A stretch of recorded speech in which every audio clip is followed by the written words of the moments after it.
Hello, and welcome to episode 75 of Philo, Planet of the Symbiotes, which I name after one of Venom's storylines because we have Venoms in the story, and why not? And so today's guest is Steve Troop, who came in at the last second because the guest that was supposed to come today, Gary Clare, had a Kaputski with his computer, and technology does what technology does, and it died. And I appreciate you coming. And then, of course, Robin Fisher, my better half, and my co-host, and so wonderful for being here every week and helping me do this crazy, weird experiment of Philo, Miss Robin Fisher. And I have an announcement to make, and I'm going to take over the screen for a second. And that announcement is that this is the last month that we shall be doing Philo at this time. Starting in August 2025, Philo will be starting at 7 p.m. Eastern Standard Time, 4 p.m. Pacific Standard Time. And I've completely covered up my guests. But this is due to a variety of reasons. I deal with a lot of time zones, and it is a lot better for my co-host, a lot better for a lot of people on the East Coast, and in general, it is just better accommodating across the board. And I think that it's going to be cool. So I have a bunch of people scheduled, and we're going to go forward with that then. And so let's go into some down tempo and start some artin. And let me go into here. And then what I'll start with actually is where we left off, which is the Venom Philo orders a Manhattan. And he orders a Manhattan. He's like, here you go. I can't find my pen. I'm trying to find it. Oh no, I'm sure I If I'm wrong, but no, I found it. Show 3 times. What's that? You've been on the show 3 times now. Yeah, like that. I think so. Yeah, you're officially alumni now. Nice. Yeah, I think the music is a little loud. In the comments that it's finally that you're getting some airtime, and I was like, but he's been on more than most people. Second personal plural. So let's see. I'll have a Manhattan with a twist. That's one of Chuck Whelan's panels, and so here you go, and it's all funky. And the Philo Venom drinks the cocktail, and it provokes a strange reaction, which is the olive oil Venom rejecting the fungi cocktail. And so is he back to normal then? He's a Venom. He's a Venom. Is there any normal when you're a Venom? Oh, I thought maybe he was Philo with a Venom on top of him. Well, see, the head here is definitely separate, right? And you see it goes and it attacks the bartender. Yeah. And it makes the bartender mushroom venomized. But in this last panel, Philo is still a Venom. So he's still a Venom in the last panel. I guess I'm not hip to all the Venomism. Is he a Venom? You never read Spider-Man comics? There's so many Spider-Man. I'm trying to remember. I think the last Spider-Man comic I read was when Aunt May died the first time in the 70s. Well, so Venom. Do you remember the black? Oh, I know what Venom. I know what Venom is. I just don't know all the nuances other than the teeth and the tongue and all that. Well, okay, so the nuances of Venom. Hi, Kay. All the black symbiote alien, right? At one point reproduces and makes carnage. Right. And that symbiote connects with Cassidy, and then that's what produces the entity Carnage. And produce, I understand that. I just didn't know there was I thought there was nothing below it. I thought Eddie Brock was below Venom, and when Venom is rejected, he becomes Eddie Brock. But that's about all I know.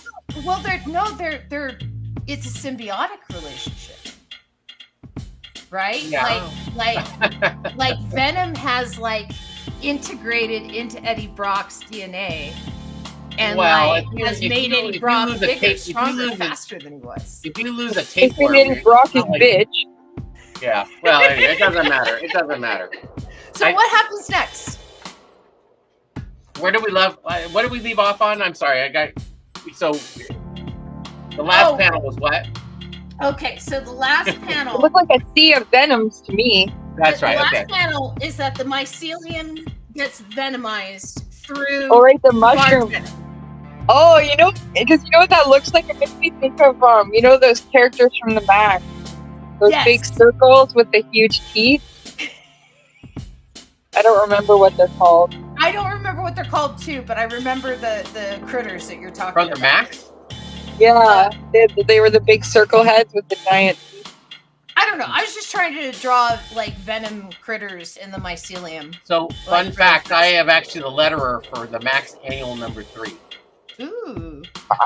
So. We done got royalty in the building. Yeah, there you go.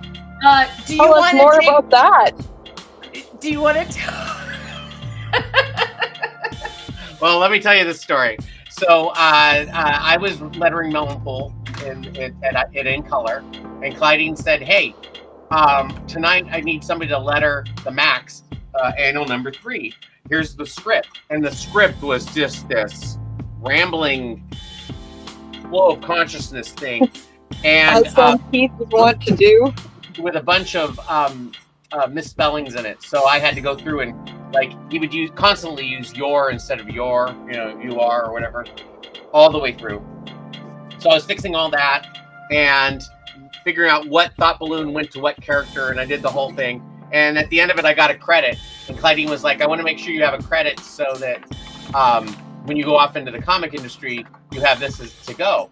And I never thought of it again. I don't even have a copy of it.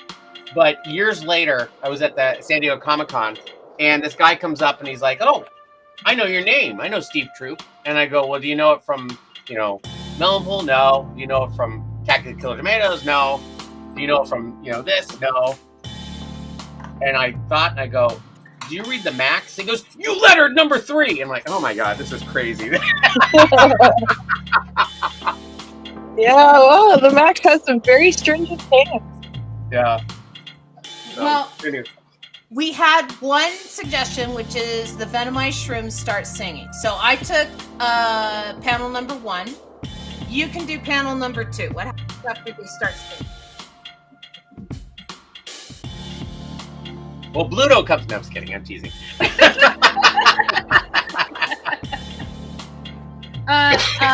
Kay says since they're all mycelium connected, they already all know the words. Well, that's cool.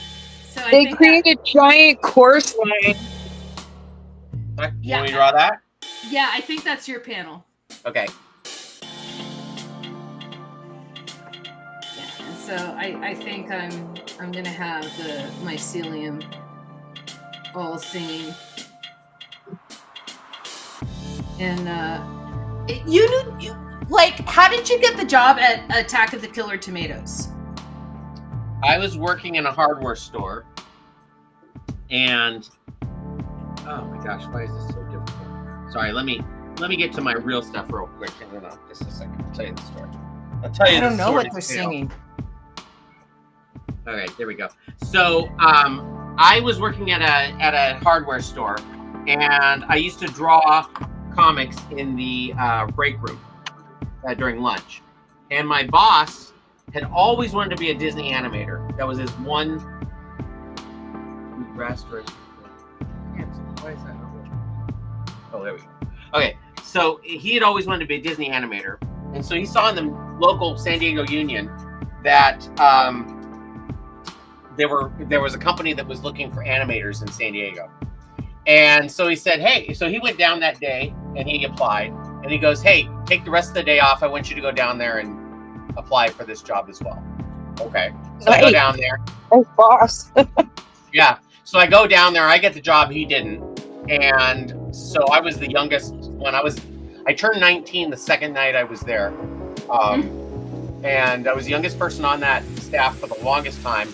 The last couple of months, they hired somebody that was younger than me, but that was it. And I worked on it for 10 months.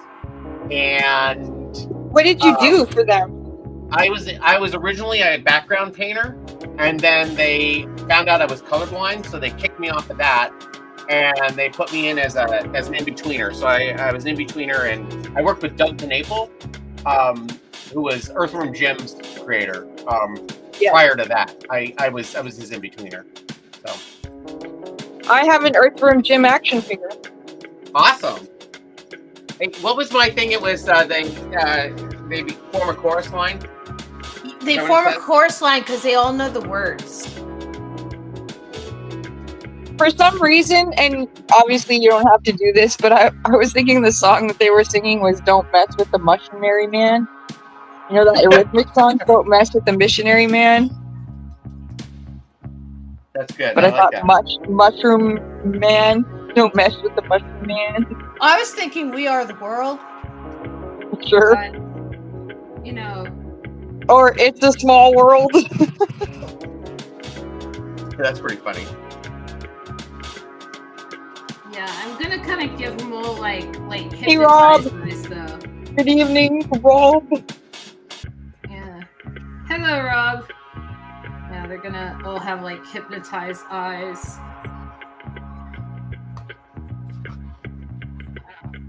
We'll do this. And then Hey, can anybody buy your Zoidberg? Nope. Still available. Still sitting there. Yeah, I did sell Terry just to a friend of mine, but that was it. You are working on Ralph Zenobot. Yeah, I got him right here. He's almost, he's almost put together. He's got 3 more tufts of hair to be put on, but who's that? This is one of his characters. So this is the character. Okay, cool. This is the puppet.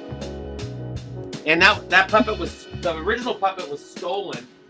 I had 2 puppets stolen in 2014, and I never rebuilt them. So I had a little How bit did of they get downtime. stolen?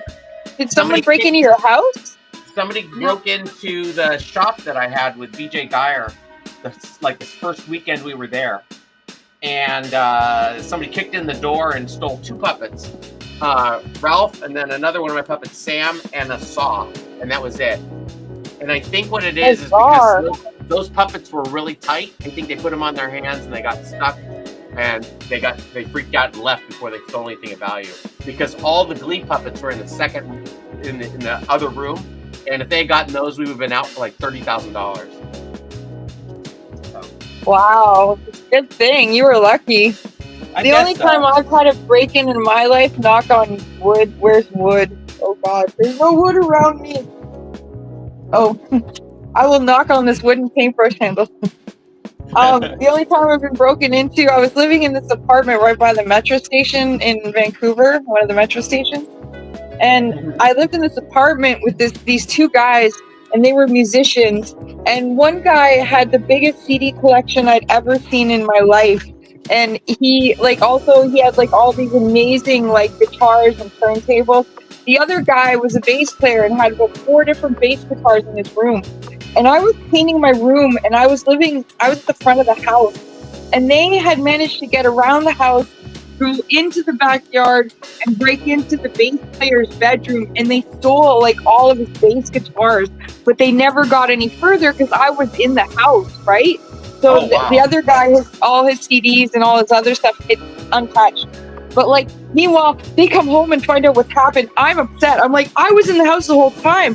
My music was loud. I didn't hear anything. I'm so sorry. And they were don't feel bad. You were lucky you didn't get hurt. And I was like, oh yeah, I didn't even think of that. Wow. You should do a comic about the theft of your puppets, because as Rob says, puppet theft is rare. Yeah, I'm one of the lucky ones. You could do a comic about what they're actually up to now. been years. I What don't are they know, doing? But for years, I would like go around the other business parks and check in the dumpsters to see if they were in there.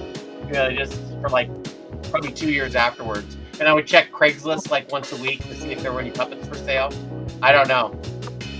The only thing I found was the tip of one of the antennas. Everything else was still, completely gone. But That's crazy. That does kind of sound like a panel in a comic, though. The yeah, only thing they found was an antenna. yeah. Rob says that if we do the Missionary Man, they have to have a choreographed dance. Yeah, they should have a choreographed dance. So I took my is it bi-weekly when you go every second week? I think No, so. that's not. Okay. I took my bi-weekly jaunt to Toys R Us. And when I first heard that they were shutting down and I went out there, everything was 30% off. So I waited a couple weeks and I went this Friday. Everything's 20% off. Oof. I was like, Wow. how does that work, Toys R Us? Wait, I didn't know Toys R Us was still around at all. Yeah, you lost all your Toys R Us's. I think it was like maybe 2 or 3 years ago, but they stayed open in Canada. But they are now officially going bankrupt in Canada, and we're losing them in the next couple weeks, I think, or maybe in a month. Nobody knows when they're officially gone.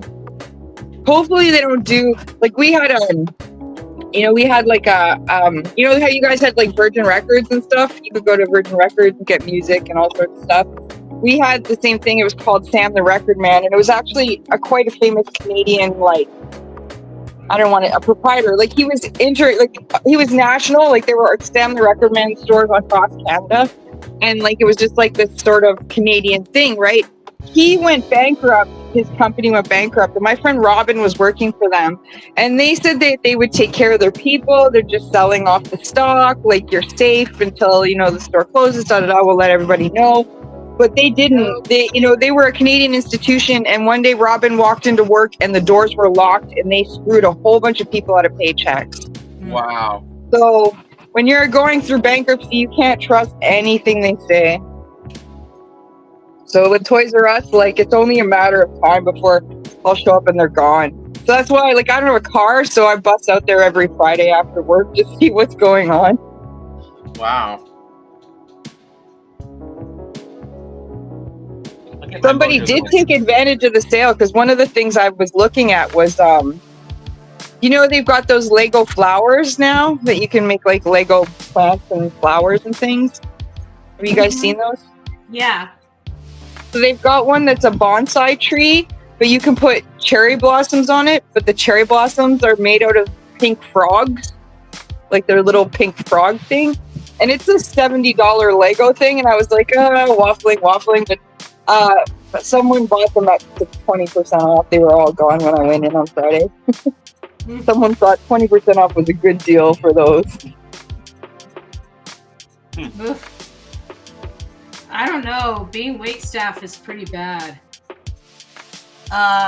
Kay says worse than being waitstaff. I would think it depends, what restaurant you work in. But most are pretty bad, yeah. I think technically my job is kind of wait staff.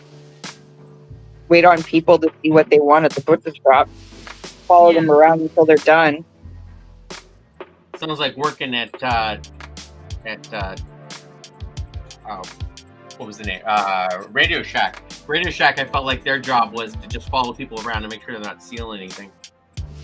Yeah, I did not enjoy going to Radio Shack. Plus, everything was always so way overpriced. Yeah. Our Radio Shack disappeared, but then it became The Source. I don't know if that's what happened to your Radio Shacks. It's the same place, just a different name. I think same people, our Radio Shack same became attitude. a burned out warehouse. It became what? A burned out warehouse. A burned out warehouse. It was all those electronics, the heat, it set it on fire. Yeah, exactly. So would you say that you were into puppets your whole life? No, it was Like, fairly did you late. see like a Jim Henson special and you were like, that's it, that's what I want to do for me for the rest of my life? It all came about because I was trying to do my. I was trying to promote my comic. Well, actually, no, that's not true. I was doing a. I was in college and I was doing a Charlie Chaplin film, and the girl and the bully both dropped out the same week. After we had shot 2/3 of the film, and so I was desperate to finish this class, and didn't have a way to finish this film. So my buddy Eric says, "Is there any other film you want to make?" And I said, "Well, the only thing else I want to do is film my old comic, my comic, and I'd like to do. I can't do animation. There's no way I could get that done." And so I said, "Well, how about? But maybe we could do puppets." And so my grandmother and I made the first batch of puppets in 3 weeks. All right, baby, let me help Can you help her? And we ended up making this film, and it like just ignited something in me because I'd made films for years and never got the response that I got from this film. And so that was basically how it started, and I just have been trying to chase that dream ever since. That That's high. really cool that your grandmother helped you with it, though. That's Yeah, like, she definitely. We built all those puppets. She was like 80 something, and I would go over there so every day. you learned at the foot of a puppet master. Pretty much, yeah. She was always like, "I don't know how to do anything," and I said, "Just cut here, just sew here." You know what to do perfectly well, Grandma. But that's the thing. I mean, a lot of them, when you confront them with things that they're not used to, I mean, it's still just basic sewing Right. and stuffing. Right, exactly. How are you doing on your panel? I'm about as finished as it's going to be finished in a few minutes. I've had some. It's always a struggle for me to remember how to draw. Not necessarily how to draw, but how to use the. It's a different muscle, eh? Well, it's not even that. I mean, I can do it. It's just remembering how to use the tools. You know, the Photoshop and all that. But I got it now. Not that you know from this drawing I did.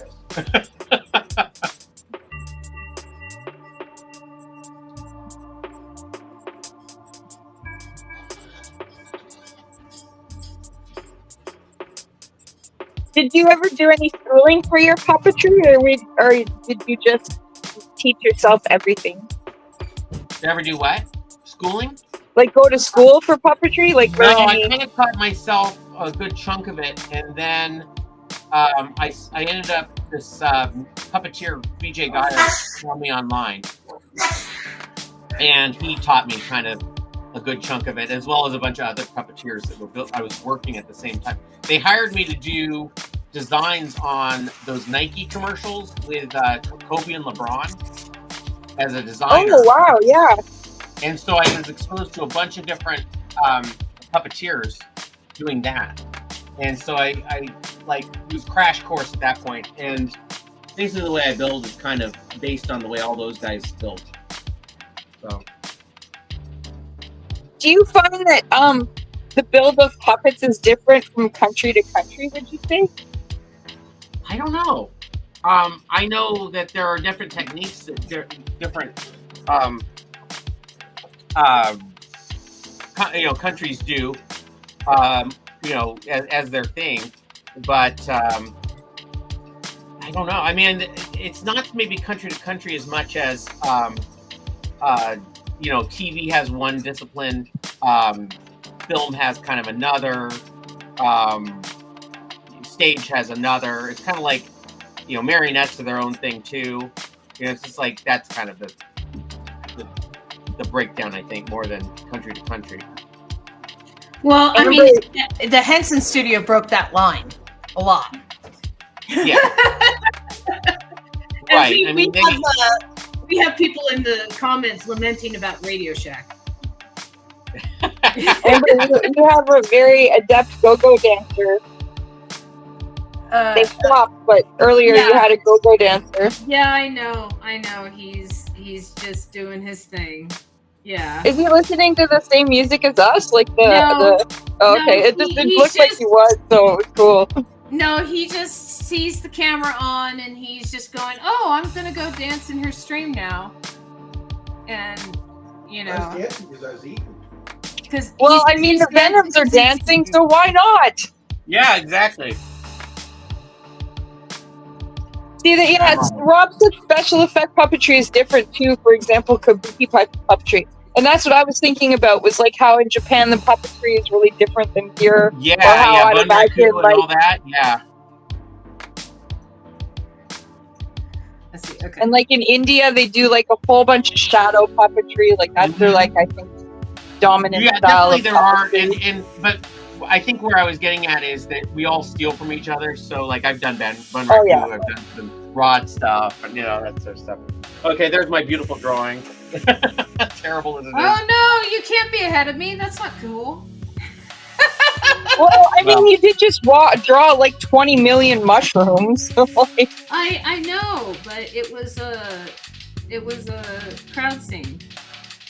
I mean, we did say they were all singing, and it is a planet of mushrooms. So I did I can do still it. fine tune on this a little bit, but Yeah, fine tune. fine tune. Find me some time. Find me some time. No, I'm just drawing too slow. Like Well, I drew 4 silhouettes. That's all I did, so I don't really do too much. yeah, well, yeah, you're showing them in a chorus line. I guess the next one would be the choreography, right? We were saying that they were just in like advanced choreography, right? I mean, what happens after the singing? Like, Rob wants you to know that he had a science fiction wizard teach him how to do, I think, tentacles, but he spelled it but I think he meant tentacles. yeah, I think he meant tentacles too. I'm making I their think tentacles right. it's interesting because Steve, like I think you're only a couple years older than me, like by 2 years or so. So Okay. you grew up in a time where we were straddling the line between like tangible education and internet education. You know what I mean? Like in the olden days, you have to go to the library to find out how the other puppet makers did stuff, Yeah. or you'd watch something on TV and you'd slow it down and you'd check out the seams where they placed them, stuff like that. But you self-taught yourself just before the internet was taking off, which is really Exactly. interesting to me. Well, see, Because I mean, now anyone can learn. Like anyone can go on the internet. Like I'm a part of a group on Facebook that's just puppet makers, and while I am not a prolific puppet maker by any means, it's fascinating to me to see people's progress, and they all encourage each other and teach each other at the same time. And I've been like trying we to didn't do have that. that in the 90s. Right, no, exactly. I mean, I would buy a book and there'd be 2 pages that would pertain to what I wanted to do if I was lucky. There'd be one photo. There'd be one page that maybe had something to do with what I wanted to do. It's like just it took me about 10 years to cobble together as much as people get from watching 2 of Puppet Nerds videos now. To learn learn how to do it. It's Okay. like, yeah. So I have a question for Kay. Is Armand still like is he still a Armand become violent, even accidentally, or is my Armand like, has he put himself together at this point? He's still a circulatory system? Maybe he's turning into a mushroom, and that's why he's accidentally pulled off a mushroom's head. Yeah, he needs some justification for pulling off the head. Okay. Oh, I'm There. sorry, Rob. Rob lost all his puppets in the fire. Oh no. Wait, is that George? No, he's a magic marmot. Is that what you meant? No, there's another. There was another puppeteer who lost all his puppets in a fire. I thought that's who that was. Nope, different guy. Oh wow. Okay, Fire. so he's still a circulatory system. I'm done with panel 1. I will put Steve Did we up. ever establish if octopus have circulatory system? Yes, I drew it last show. So did you ever put in a caption in the bottom Yes. for your panel? I did. Okay, awesome. So I'm on panel 3, you're on panel 4. Right. So what happens after It's a Small World after all? Well, Apparently Armand is popping off mushrooms like little rabbit foo-foo. But we need justification for that. Why is he doing that? Armand so is we haven't doing seen this Philo because at all, right? Philo's still somewhere, right? Philo's still a Venom. Oh, that's what I asked you. He just rejected the olive oil part. Yeah, the olive oil part is running Yeah. around as a head on the ground with spider legs. All of the thing. Maybe Armand is trying to get a new skin. That's what Kay is saying. Trying to make himself a new body covering. Mushroom leather. Dark today, Kay. Dark. Kay is dark today, but it is justification, and that is what I asked for. Rob says the Disney crew is sniffing around. I like that too. So I think that Steve should do the mushroom leather. You should have Armand mumbling, "It puts the lotion in the basket." I think that Steve should do the octopus. I don't know at this juncture, but I think Steve should do the Armand is flailing a mushroom to make new skin for himself because he's still energized circulatory system floating around. Let me see if I have a reference for your circulatory system. That is what you are doing, and then what I am doing is. So my number 3 now. You Yes. are you're 3. I'm gonna be 4, and I'm doing Disney Cruise sniffing around. Okay, can you put up a picture of what the panel with the circulatory system looks like so I can get the Yes, screenshot? I can do that. I can do that. Let me go here. I can do that. And we're here. This is it. And let me go here and zoom in. Oh, boy. Right there. It's that one, right? Yeah, it's that one. But you could literally just Google octopus circulatory system and it will bring you up a better Believe me, picture. my system is so taxed I don't dare do anything on my computer right now. Yeah, but it has these has these two kind of flail things, and then it has 2 hearts. I see. He's And farther then- along than that, right? Huh? He's farther along than that now? Well, I drew him the last time I drew him in the last panel of the last comic. He's still floating, so you could probably have him further along. Okay, let me see. Yeah, you could probably Alright. have him further along. Okay, let me see. He's evolving slowly. Yes, but I will So he's start. gonna on fillet a 4. mushroom. So my panel 3 then instead of 4? Yes, you're 3 instead of 4 then, and I will be 4, and I will do the Disney cruise sniffing around. Bye.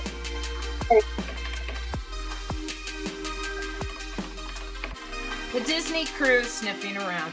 Okay, so should I start with fish? Every time you say that, I think you say that Disney Cruise is sniffing around. Like the Disney Cruise. Rob thinks that the octopus nervous system is even better. Okay. So, And I'm Armand. assuming the circulatory system. But isn't Okay, I'll draw that the then. nervous system, it's all the little it's the little suckers on the tentacles, I thought. Isn't that their nervous system? I don't have no other phone. I can't look it up. So Okay, what am I drawing? It's Okay. Armand is laying a mushroom to make a new skin or something like that. Well, Do you know, want to- octopuses have no bones, right? So he could just decapitate them like Kay said, and then like keep out the insides, and then he could fit his like body into the mushroom's little So body. this is my reference photo of a Holy cow! cardiovascular and circulatory system of an octopus. You know, if I delay this out enough, I could get away with just making one drawing. Lungs? The two things on the left and right? The two things on the left and right are not labeled in this diagram. Yeah, it says brachial something on the left. Brachial ganglia. Brachial ganglia. And then cardiac ganglion, gill heart, Wow. fusiform ganglion, That- lateral vena cava, testes, male duct, ventricle, systematic heart, article, renal papilla, penis, median papille, adductor muscles, rectum, arteriovena cava, I can't read the rest of it, it's cut off, a funnel, nerve, and neurosecretory system of the vena cava, and visceral Cava, nerve, sorry. and then the branchial. Wow, that's cool. ganglia. I've never seen that Yeah, and then view of an octopus before. the abdominal nerve is here in the center, and so, and again, Yeah, it I'm makes not sense very though. That's because that's where their mouth is. yeah, I'm not very good at like pronouncing medical terminology. But if that helps you, Steve, It's that Latin. is. Don't Okay, feel bad. I got Did that. you take a yeah. screen? Did you take a screenshot? I did. Okay, awesome. I'm gonna close that out then, and then I'm gonna get to drawing Ganglias. fish. Kay says that the mushroom leather suit Armand fashions for himself has a glorious zipper up the back. Okay. So one of my favorite characters of all time is this character called Terry Panda. I might have mentioned it before. It's created by this Japanese company that competes with Sanrio, and all their characters are weird, and that's why I love them. And Terry Panda has no bones, so he rolls and flops everywhere. But one of the most popular ones is this guy Rilakuma, and like that's like it's all. If you've seen Rilakuma, you'll recognize Rilakuma because he's everywhere. He's like Yeah. everywhere. And I got to interview the merchandising rep for North America of Sant X, and I asked him about Rilakuma. I was like, "What's the big deal? Why? Like, I don't understand this bear. Why does everyone love this bear?" And he's told me that Rilakuma is actually a man in a bear suit that comes to your house to hang out, and that if you look at him closely, you will see the glorious zipper down his back. And I'm like, what the? Why would you? A man in a bear suit just come and hang out in your house? It's so weird, so dark and strange. But you know, they've got pandas with no bones, so I love them. I think That's funny. I'm gonna give this fish like useless binoculars that he can't use because of his His eyes are in the wrong way. His Yeah. eyes are here, like this. instead of here. Exactly. So I think I'm gonna give him binoculars that he can't use, and then I love the Disney ears. Is that what those are on his head? Little mouse ears? What, this here? Yeah, no, the Disney ears. Because she's drawing the Disney crew sniffing around. I thought you were looking at mine. Right, Amber? Is the fish wearing a Disney ears? yes, yeah, I love it. Fish is I love wearing it. Disney ears. Perfect. Perfect. Okay, and this guy's gonna have like earphones, and then he's gonna have like a little radio box, right, and he's gonna be like radioed into his radio box. It's gonna have like an antenna on it. Okay, He's listening in yeah, on the exactly. conversation. Exactly. He's They're gonna be, they're being ineffectual spies. yeah, exactly. And I think he's gonna have like a microphone, you know, that's like, yeah. So he's got that, and then No, not a microphone. It's got to be one of those like little mini satellite dishes, you know, because that's what they use to listen, sonar or whatever. I can do that for the third fish. I Okay. can do that for the third fish is a little satellite dish. Oh, oh no, I see what you mean. Where it's like Like the little Yeah. sonar, tiny handheld Yeah. thing. yeah, that they okay, listen. I do that. And Rob says there needs to be a ping. Ping. Okay, and then the Disney crew is sniffing around, and then let's see. I gotta find another fish. Ooh, no. If these guys, okay, Do a sea urchin. a sea urchin. I don't know. They're really identifiable. Or a lionfish. That's pretty identifiable. Lionfish are harder to draw than sea urchins. Then do a sea urchin. So I'm gonna do a sea urchin because I think it would be funny to have a sea urchin as like, for whatever reason, he's on the Disney crew. And So Steve, you've worn a lot of different hats. You've been like a production designer, a storyboard artist, a gag writer, a puppet fabricator. What do you think is your favorite thing to do out of all of them? I can tell you right away, it was a storyboard gag guy. That was my favorite. I got to write. So would you do like the whole storyboard and then like including gags, or would you go in after and insert gags in the storyboard that's already been done? Is I was working on a thing called Ping Pong Rabbit, and the script wasn't done. And the script, the movie never got finished actually.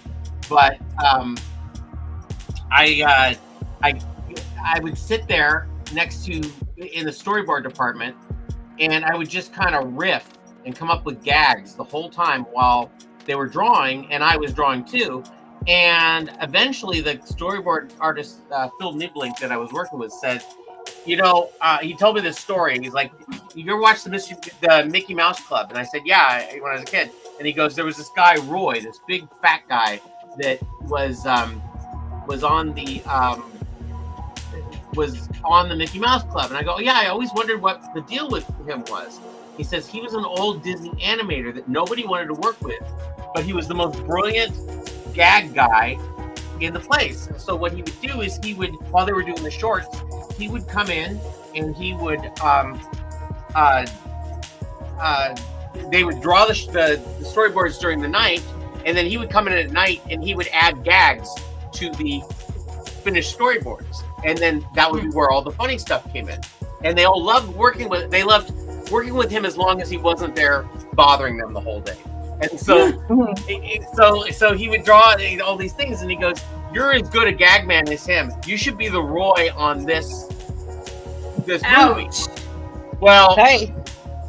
he was joking with me, but he ended up getting me a promotion, and I ended up in the writing department just writing gags for the whole movie. It was great. It was so neat. They give me a scene, I would kind of go through it and put in gags, and then that would go to the storyboard department, which would then put it in the movie. It was great. That was my favorite of the jobs I've had. That seems like a really hard job, though, to try and find the funny in something. I don't know, because I just do that. I kind of do that in real life. It drives people crazy. It's really cool how people's brains work, right? And it's good.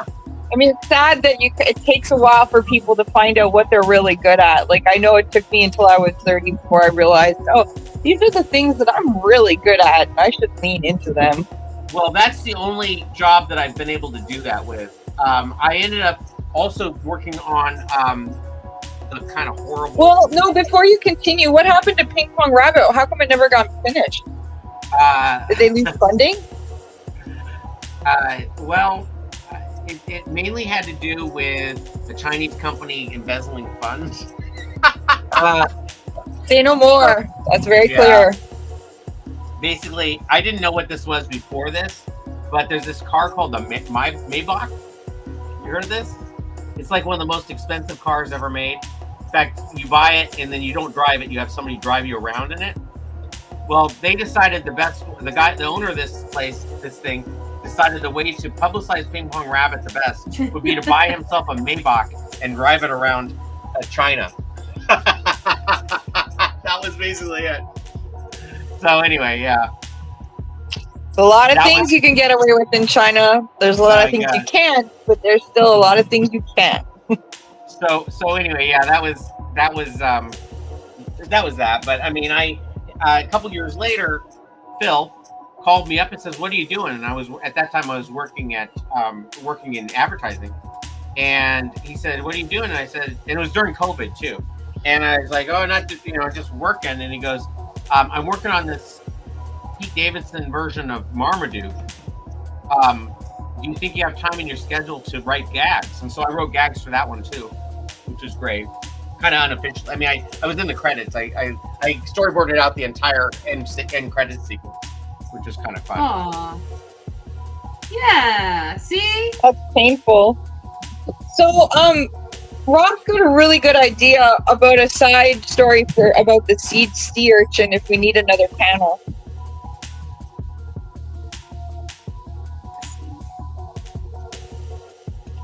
Yeah.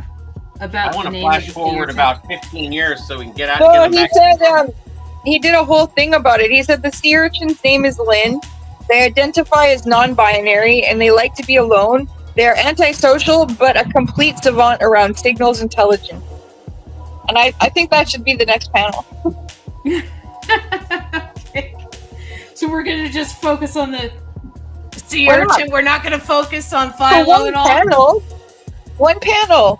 It could be like a little sea urchin CV or a little montage that shows like the best of the sea urchin lane. I hate my drawing, so I'm going to start over. I feel like we should have Philo in it. Okay, well, I'm just telling you what your audience is saying. Yes, That's true. That's true. List around 250K owned by Mercedes now. okay. He's talking about the Maybach car. Let's see. Have that guy like that. I watched a really interesting documentary. I think it was about a car called the Dale. I could be wrong, but it was about this trans woman who like convinced everyone in the 70s to invest in this new car, and it was like she was counterculture in the sense that she was trying to take on like Ford and GM, and she was saying that they're like, they've got a chokehold on the industry and they'll never let any other cars be made. But then it became kind of a scam too, and then the whole trans identity was wrapped up in it. It was a very interesting documentary. Well, I mean, It's called The Woman Who Created the Dale. Yeah, I can't remember it. Yeah, I don't know. Sometimes I run around, I find some interesting stuff on the internet, and I'm like, oh, this looks like an interesting documentary. Like, what was it on Netflix the other day? I watched the documentary on American Apparel. That was quite fascinating. The Koenigsegg? I've never even heard of that car. What makes it a supercar? It sounds very Dutch, Norwegian. Is it German? I don't know anything. But my family is a strong supporter of the Volkswagen. oh, are you laughing because of the emission scandal? No, I'm laughing. Oh yeah, they got money back for that. And a new Volkswagen. I hope No, but we used to live in Germany when I was a kid, and we had a Westphalia, and we had a Herbie. It was the same color as Herbie, so we obviously called them Herbie. And then when we moved back to Canada, my parents just realized that they're a much more fuel-efficient car. And for a while there, they were getting diesel Volkswagens, but diesel is now the same as or if not more. So it's no longer a cost-efficient choice. but they still love their Volkswagens. Yeah, it's you know, I'm really fascinated by the electric Volkswagen bus that they have out right now. You know, that looks really cool. Because, you know, it can go distance and it's electric and it has similar lines to the old 70s bus, but it's new and has modern features. And it's like, yeah. Well, that's what the Westphalia was in the 80s. yeah. Was the more newer version of the bus. It had the pop top. We used to camp in it all the time. Yes. Yeah, well, Fanta was created by Nazis, but we still drink that. It's actually Fanta was created for the Hitler Youth. What was? Fanta. Fanta. Oh, I didn't know. Apparently, Hugo Boss was also boosted by the Nazis. Yeah, he designed the SS uniforms. Wow, I didn't know that at all. Oh, That's fascinating. yeah. Well, and we've since learned that good old Coco Chanel was a Nazi sympathizer. Yeah. Yeah. You know, it's They needed the work. No. Well, I can't remember which comic said it, but I was watching something one time and I totally remembered this. They were like, there was only two people in this world that you can make fun of and get away with. You can make fun of the Nazis because everybody hates Nazis, and you can make fun of Canadians because they're just happy to be included. I think I want to say that's a Mitch Hedberg joke. No, No? I don't think so. In my head, it doesn't have the rhythm of Hedberg. I think I'd remember if it was Mitch Hedberg that said that. I mean, I could be wrong, but I'm pretty up to speed on my Mitch Hedberg. Let's get some scales going here. I'm gonna put Steve in the big panel because he's drawn cool. He's drawn He's some got cool the stuff ganglion going on here. Hey, this is the second time I've drawn this. The first drawing was so terrible. That's true. Yeah, I'm just drawing like boring fish with like spy equipment. But he's drawing like, you know, a flailed octopus wearing the skin of its kill, you know? It's quite a little bit more interesting to look at. That's all I'm saying. I needed the work. That's to look at that. You know, it'd be funny now if this became this minor plot point where Armand is like every so often surreptitiously murdering something. I like the idea that the mushroom head is now his head. Yeah. Yeah, well, like, okay, has Armand killed before? No. Armand is quite the sweetheart. So that's why I thought it would be funny. Just that changes absurd. You. Randomly, all of a sudden, in one panel, just like hack someone. Well, There's a tentacle reaching out from under that.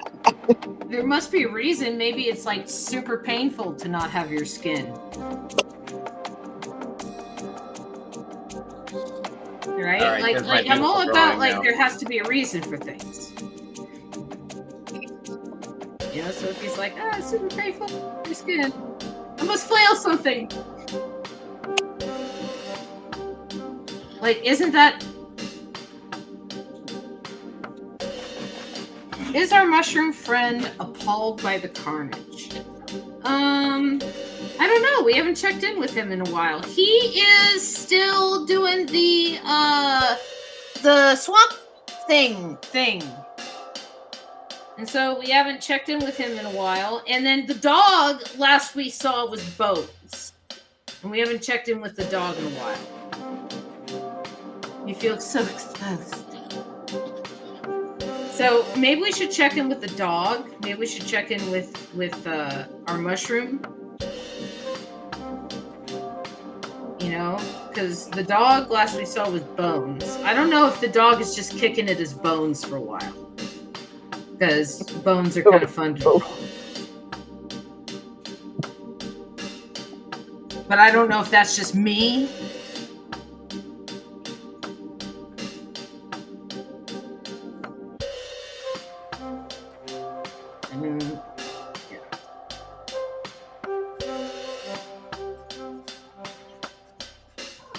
He's chewing on his own bones. Is that what the next panel is? Okay, so if he's chewing on his own bones, we can do that like in the side of the panel. But maybe, wouldn't it be cool if the dog was like a Mobius loop chewing on his own bone? Because that seems weird that he's chewing on his own bone. Well, Hi, Pine Fox. We're doing pretty good. So if the dog's chewing on his own bones, we can do that probably like in a corner. Or we can do that through the spy equipment of the fish. Right? And we can probably like have like a scene of what's going on through the spy equipment of the fish. I'm thinking for the probably the next scene.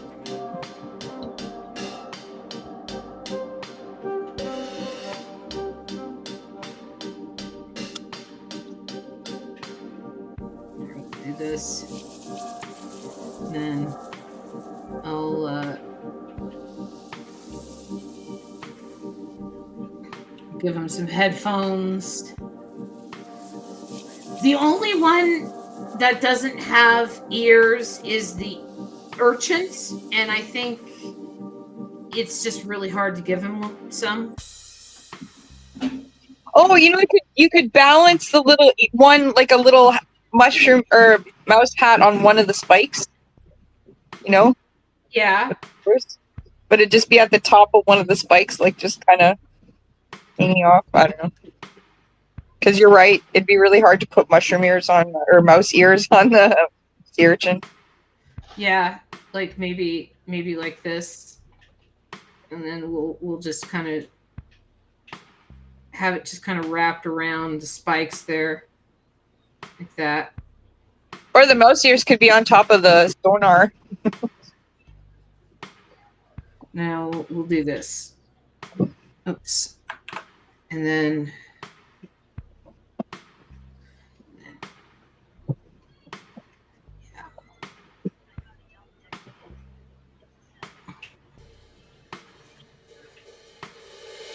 Oh, that sounds cool, Rob. Rob said he got a delve deck. It's a set of cards that are meant to be conversation starters.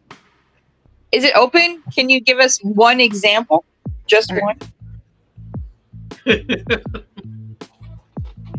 Let's see if it starts a conversation. Woo!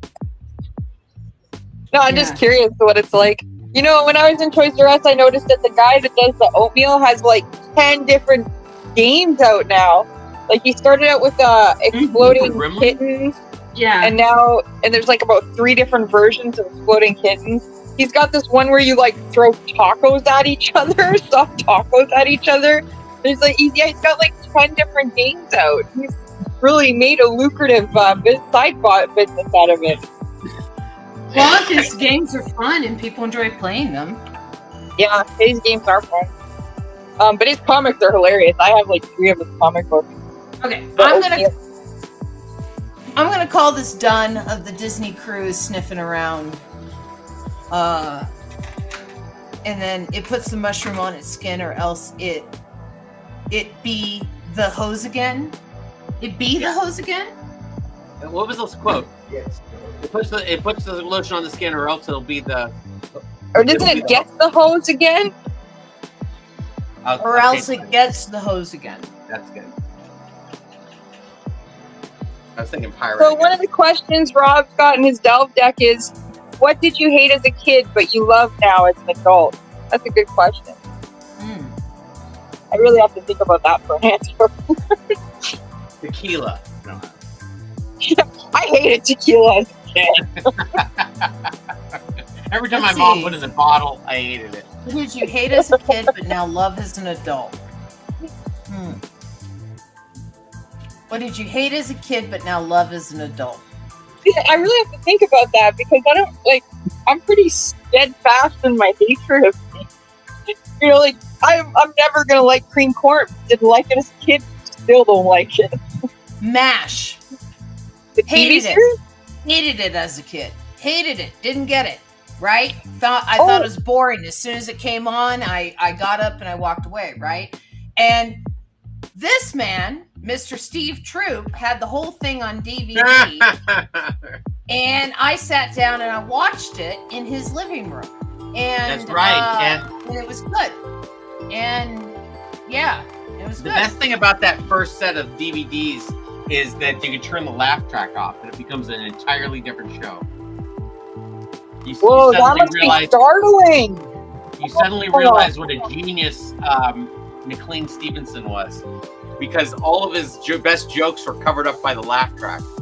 He was kind of butter. It was great. Wow. Well, I mean, it's a really dark series to begin with, but without a laugh track, it must be shatteringly still and way more depressing, I would think. I don't know. It's almost like the laughing laugh track would... What? It's like the movie, yeah, exactly. But the laugh track is what, like, keeps it off from going off the rails, you know? If I had to say, I just thought of something, but now I've watched it. What was it? Oh, Shaka Khan. I would say Shaka Khan is mine. Because when that song, I Feel For You, came out, I was a kid, and I hated that song. I was like, this is so dumb. I feel for you. I think I love you. This is retarded. Blah, blah, blah, blah. But, you know, I still don't really care for the song, but I do love Shaka Khan's work now. Let's see. What's the hardest thing? What's the most difficult thing I've ever done? The most difficult thing I've ever done. I've moved to Canada. I've moved to Minneapolis, and I've moved to Denver. I moved back in with my parents. That was pretty tough. That's not fun. I've done that. Yeah, it sucked. You know, I rebuilt my life after, like, going crazy and, like, losing my mind a little. That was pretty difficult, but I did it. What about you, Steve? What's the most difficult thing you ever did?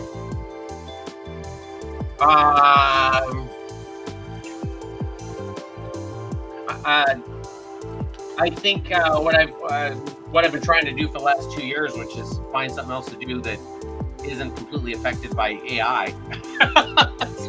Good luck. I was making a pretty good living as a graphic designer, and I haven't really done any graphic design since then. So I've basically trying to live on being a puppeteer because it's all I got left. Are you done with your panel? Yeah, I just finished it. So, do you want to take panel 5? Do you want me to take panel 5? What is panel 5? We haven't decided yet. Well, it depends on if 5 or 6 is easier to draw. Then, I'm kidding. I'll take panel 6 then, because then that way we leapfrog styles, and so it's like my style and then your style. Okay. Okay, and so just going back to just were we doing dogs eating bones? We were doing the dog is chewing on his own bones, and I'm thinking we're seeing it through the eyes of the Disney crew? Yeah, and you know, and the caption should be something like, you know, Target is locked or something. Who's seeing this? Target has gone feral or rogue. Has the Target has gone rogue because he's chewing on his own bones? His own bones, yeah. Yes, but you're doing the I dog get is my chewing on his questions own in the bones. Joy Edition, because Rob said he got the Joy Edition of these Delve decks too, and I want one question from the Joy Division or edition, not the Joy Division. Okay. So that was a bad Freudian slip. Okay, so that's going to be panel 5. Is the dog chewing on his own bones through the spy equipment, and the caption is Target's gone rogue. Okay. The Target's gone rogue. Okay. Then we have to figure out what I'm drawing. And Rob can ask the Joy Edition question at any time. So we have We touched one yet. We've done mushrooms, we've done Armand, we've done dog, and then that just leaves Philo. Those are the only people that came on the ride with us. so it's the only people on the ride is Philo, Dog, Armand, and Mushroom. But along with Philo was It's olive oil. olive oil symbiote venom, and so she is now dead on the ground. So maybe we should focus on olive oil for a sec. What she's up to? Screaming head. I'm thinking just screaming head, running around, terrorizing things. And just like maybe Philo trying to chase after her to like come back here, right? This is really stupid, and you don't have to do this at all. But my brain just said she's looking for something to eat. She runs into J.K. Rowling and says, "Bleh, I'm not eating you." Topical. I don't want to do that because then it's like, That's fair. 1,000 That's why I years said from you don't now, have to do who's this. I'm J.K. just telling you Rowling? what my brain did. Yeah. But yes, I understand where you're going. But yes, I like the idea of just kind of getting more monstrous as she's like progressing. She's hangry. Who's looking for at him something through to the eat. Olive spyglass? oil is hangry. Olive oil is hangry. Who's looking at the dog through the spyglass? The Disney fish. Ooh. Yeah, the Disney Disney spelled with fish. a Z. Disney The spelled Disney with a fish Z. that are secretly bitter because they wanted to be in a Shark Tale and they Disney weren't. is spelled with a Z. Oh, right. Even though that's Disney. It's Disney. Let's see. Olive oil is getting hangry. Here, I'll even capitalize it. Hangry.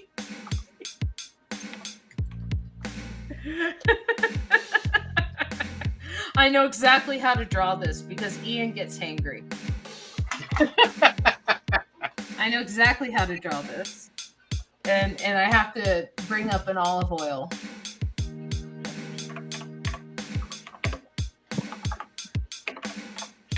I'm weird about cornbread. I don't know if it's because it's like sweet.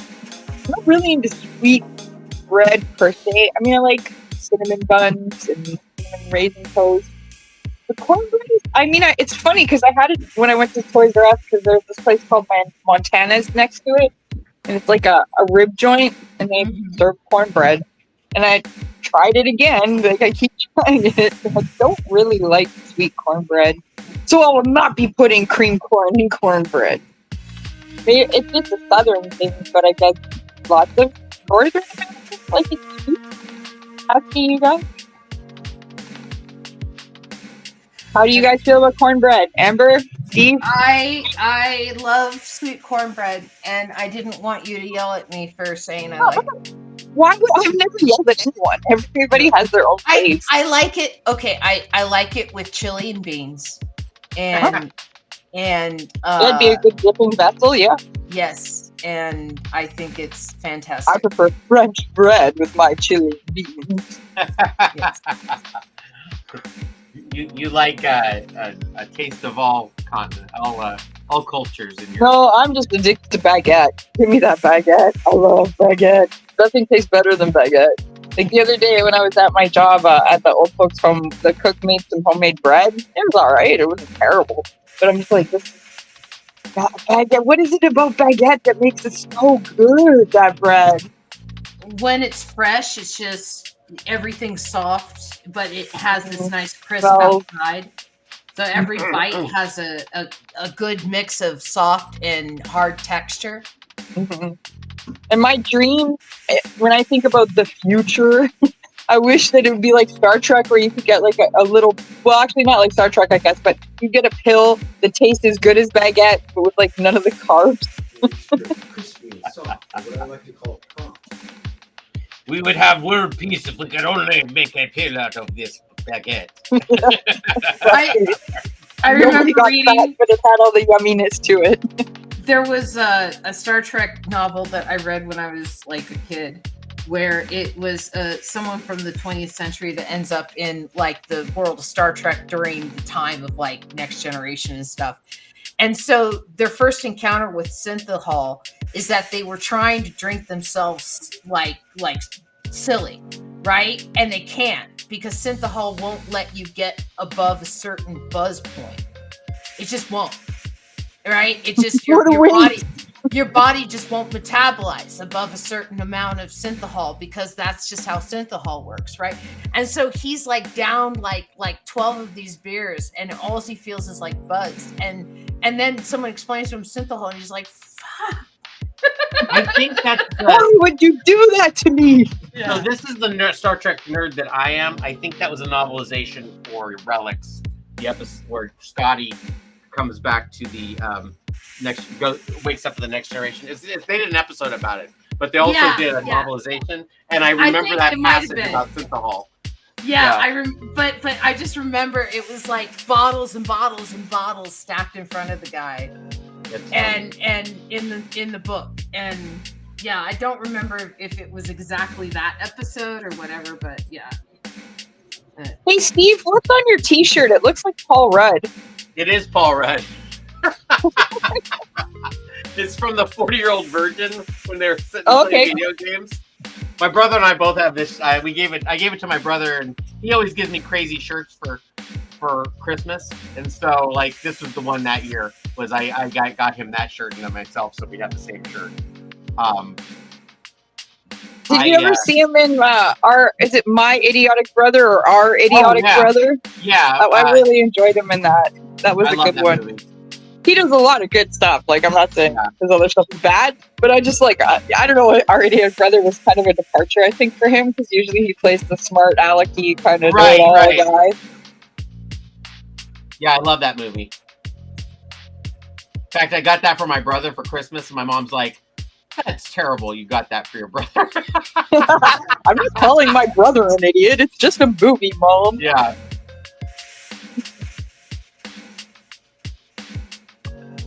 Okay. Yeah, we're gonna do this. We're gonna make like kind of monster teeth. So, are you working on any new puppets besides the one you just showed us, or are you working on that one because it's like a so I'm building that one. I'm building a set of 6 puppets for a church thing, which is part of my goal to become the Walt Disney of church puppets. Because they're all that's a good goal. It's a niche market. Because they're all so terrible. So, are you doing what would you do for the church? Is it just like people, or would you do like scenes from the Bible characters? They created all these characters, and I'm doing them for this set of videos they're doing. Okay, cool. They don't want me to show because they want to debut it later. But I don't need to. You don't need to see it. I respect that. I don't have them started yet. I mean, I've designed them, but I haven't started building. I had to get some more stuff. And so basically building my own stuff is going to be the stuff I do on my live feed. Otherwise, that would be what I would be building on the live feed. So, so I'm going to be working on that. I'm trying to think if there's another thing I'm going to build.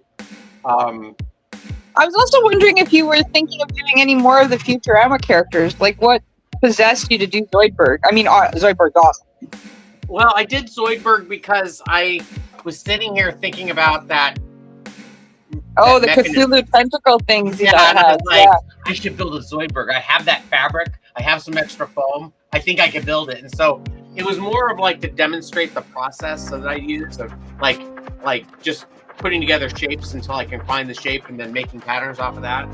And so that's why I built him. I also had collected a bunch of those lenses off those LED light bulbs, and I was like, they're about the right shape for his eyes. And so I was like, So I think one of the things I'm going to do and probably put up on my website is a pattern for people to buy. The Simpsons mouth, or the graining mouth, because like I've kind of developed a pattern, a way of doing these mouths that is very reminiscent. That's what I used on Ralph, and it's got this weird mouth, and I think that people might be interested in that because it's a different way of building. So those are the things I'm thinking about. I'd like to build. There's a show that used to be on BBC called Mongrels. It was kind of like a cross between Cheers and Family Guy, but with a bunch of puppet animals that would kind of hang out together behind this pub. Okay, And cool. they have this urban fox named Nelson that I'd like to maybe build a replica of someday, just for my own thing. But yeah, those are kind of the things that are on my mind these days. I've accumulated all the fabric for it, and I've pretty much designed it a Muppet based on myself, but I really should make it. Yeah. I'm also thinking I'm going to do a class on how I build. People have been asking me to do That's it. a good idea.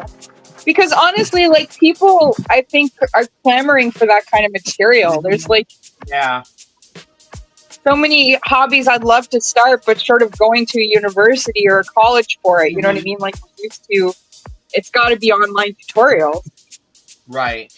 Well, I've been very lucky in the people that I've known, in my knowledge of Puppets. I've been very lucky. Like, I've known people like Steve. I've known people like Gordon. yeah, it's So you know all the hacks. No, I'm just well, I've known people that have spent a lot of time teaching themselves how to do this, and then going, here, This is how I do it. and Yeah. you know, like I Kind of got a shortcut to building puppets because I know these guys. So, feel like Steve, anything else. Rob wants you to know that he is actually interested in purchasing Zoidberg, but he has to look at his budget, right? Because his house burnt down and he's currently rebuilding it. Yeah. But he says if you have Zoidberg early next year, he would like to purchase it. Hit me up when you're ready, because I still have them. I probably will have them until, my house burns down. He's a beautiful vanity project, that Zoidberg. Have you seen it? I can go grab him. He's right here. No, you showed him last time, but please show Oh, him yeah. again. Okay. Here, I'll put you in the big window. Because I remember the claws were quite innovative. That's what you're talking No, about yeah, last It time. could be more innovative, but yeah. yeah, the tentacles. I love the way the tentacles are done. So, just a second. He's been. So yeah, so. Yeah. Oh, that's excellent. It really looks like him. If only we could get the voice. And then you go back. Actually, Steve's friends with Billy West. Yeah, he and I used to share a table at Comic-Con. He's just here in my closet. Let me go get him. Billy West.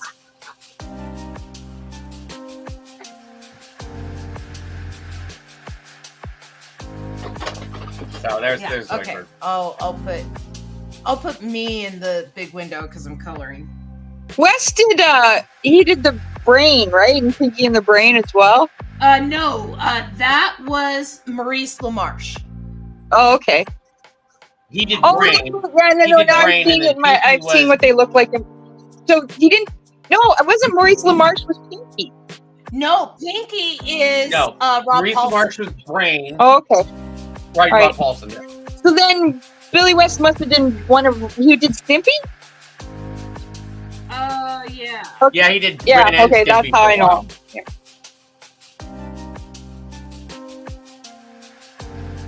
Yeah, one of my favorite things that Billy West does is Is the red M&M. It's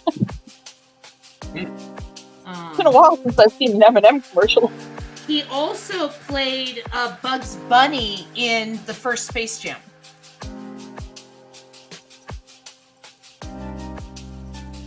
Well, we can't all be perfect.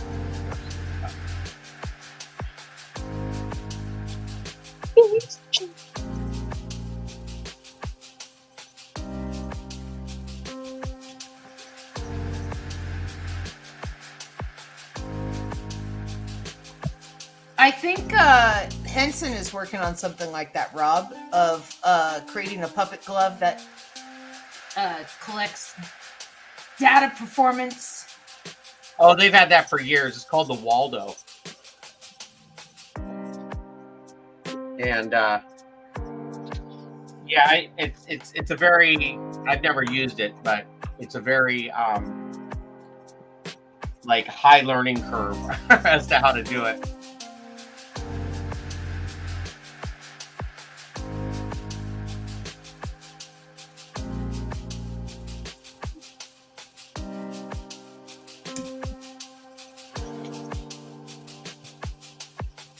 Do you think you might get back into comics at all, Steve?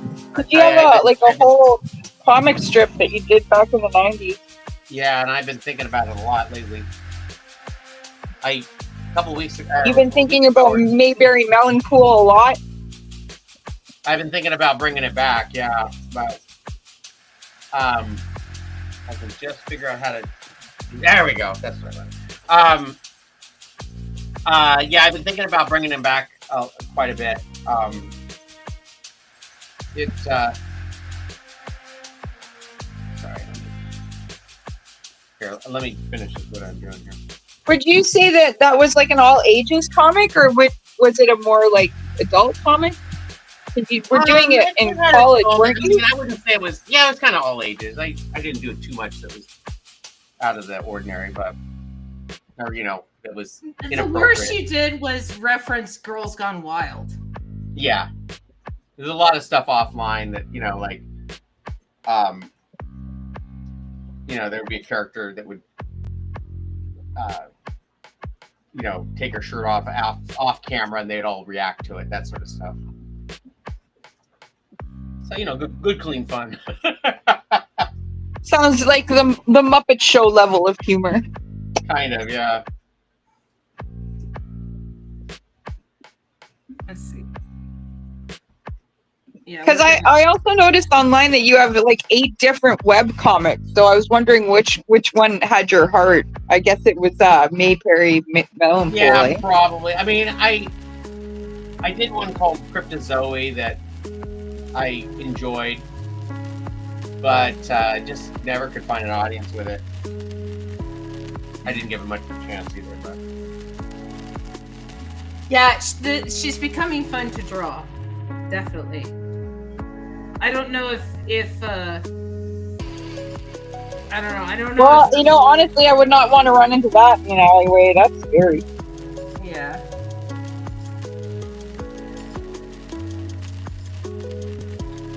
Yeah, she's becoming very fun to draw. So is anybody super excited about the Fantastic Four movie? yes.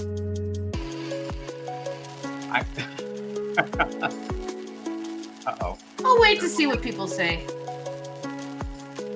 I've never been a huge fan of that team to begin with, honestly. Like, of this Marvel group, I honestly have very few Fantastic Four comics in my collection. Well, what made them unique was the fact that, There were 4 of them. argued with each other. They argued with each other where, The Fantastic 3, that has no they came fascination for me, but at the time that they came out. yeah. Well, no, that was their whole thing. It was that they weren't perfect. Batman was the best. They were in the embodiment of the Marvel superhero. Yeah. That was the whole gist of Marvel back then, is none of them were perfect. Right. I feel like I should probably there's my drawing. What do you think?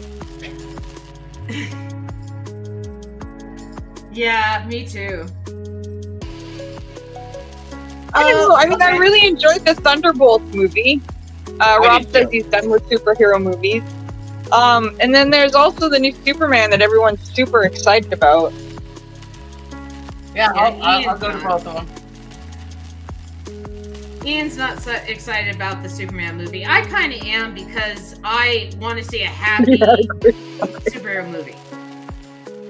I want to see a happy superhero movie. I don't want to see a dismal, dark, everything's gonna get destroyed superhero movie. That's what everything's been. What do you mean? You don't enjoy the Watchmen era of movies? You went through it with comics. You've got to go through it with movies now. I go to movies. I go to superhero movies for one thing and one thing only: a big blue dong. No. should I watch do The it for the Boys. sky beam. I do it for the sky beam myself. If there's not a sky beam in it, then I'm Okay. not interested. Yeah. That's accurate. Superman's so woke, Yeah, talking the about all adequate these immigrant five. I like that. politics. Superman was always. Yeah, it's That's not why like Lex Luthor it's not hates like he was him. created from two, like first generation immigrants to this country or anything. One being Canadian, by the way, Yeah. Yeah. a double immigrant. Hmm. Was he legally allowed in your country? I don't know.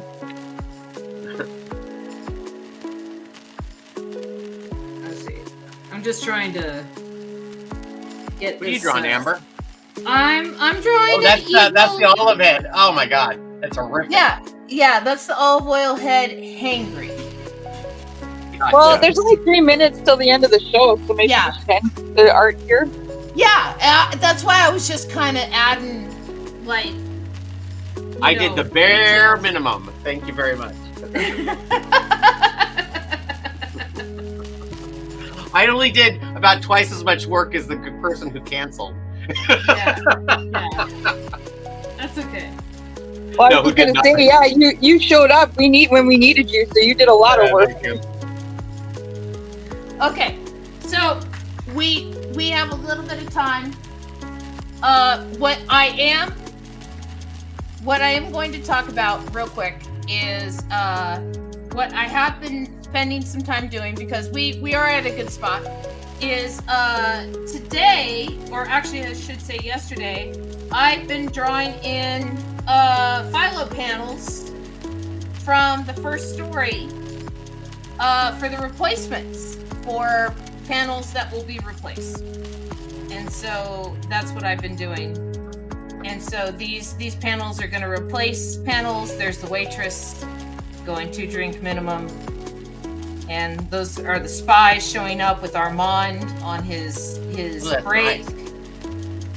And then there he is going to help them. And then there he is, rushing to save them. And this is them going down the toilet. And then this was slinking away from Meow. And that's as far as I got. And so I still have like 3 more panels, I think, until I'm done with the first story.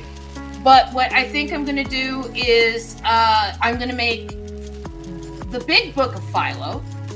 And I'm going to put the first 3 stories in the first book being released. And so that little thin story 1 of just the story 1 bootleg that has the artwork of the artist that shall not be named, that's going to be probably, I don't know, something someday, maybe, who knows. Only like 10 of them I actually got out there. But I'm going to have the big book of Philo, so I will have a spine on it, so I can put like the big book of Philo on That's the spine. cool. Are you going to do covers for each one? I think black and white covers for each of the stories, and then I'm gonna do a color cover for like the whole thing, Cool. of like a combined image of like all the stories, and That's so I'll figure it out somehow.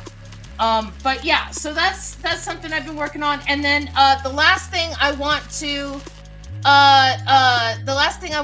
remind everyone of is, in August 2025, Philo will be starting at 7 p.m. Eastern Standard Time, 4 p.m. Pacific Standard Time. Right now, we are recording at 9 p.m. Eastern Standard Time, 6 p.m. Pacific Standard Time, so we are moving up 2 hours. I'm doing that both for the benefit of my co-host and for the benefit of other people on the East Coast, and for my own sanity, because 7 o'clock is a little late for me too on Mountain Standard Time, and I don't think 4 is too early for Steve on the East or on the West Coast. So Rob says, thanks for hanging out, Steve. And thank you. let me close up my screen. And I want to say thank you, everyone, for joining us. And Steve, thank you so much for joining us again. Of course. And for You doing said this this on is such the short third notice. time I've done it. Is that right? Yeah. Do I get a shirt at 5? Yes, a shirt at 5. Don't promise some things I can't afford. I'll buy it. Like you get comp copies of the books that you're nice. in. All right. So- Yeah, even I didn't get a comp copy, so you're lucky. Well, no one got comp copies. I didn't get a chance to like print them because like I put it out and then I had to pull it like a day later, and like 10 of them got sold, and I didn't even print out like my comp copies because it's like I had this jerk. So people are going to get comp copies of the Big Book of Philo, and that's where we're going to start. So, yes, we shall continue. Thank you, Steve. I shall see you in the future. All right. Thank you. And Miss Robin, I shall see you next week. Thank you for being awesome and being here every week and asking questions and My pleasure. being fantastic and my better half. And then all of you guys out there in chat, thank you guys for being out there in chat and hanging out. And I gotta say that I am still a proud member of the web creative community, so go check them out. If you are on Twitch, there's plenty of links there on my Twitch page. And credits produced by me, panel2panel.com, captaint.keenspot.com, patreon.com/artglitch, twitch.tv/artglitch, youtube.com/@artglitch. I don't think I'm gonna trade anyone today, but thank you everyone for signing in, and I will see you guys in the future. Have a good one. Bye.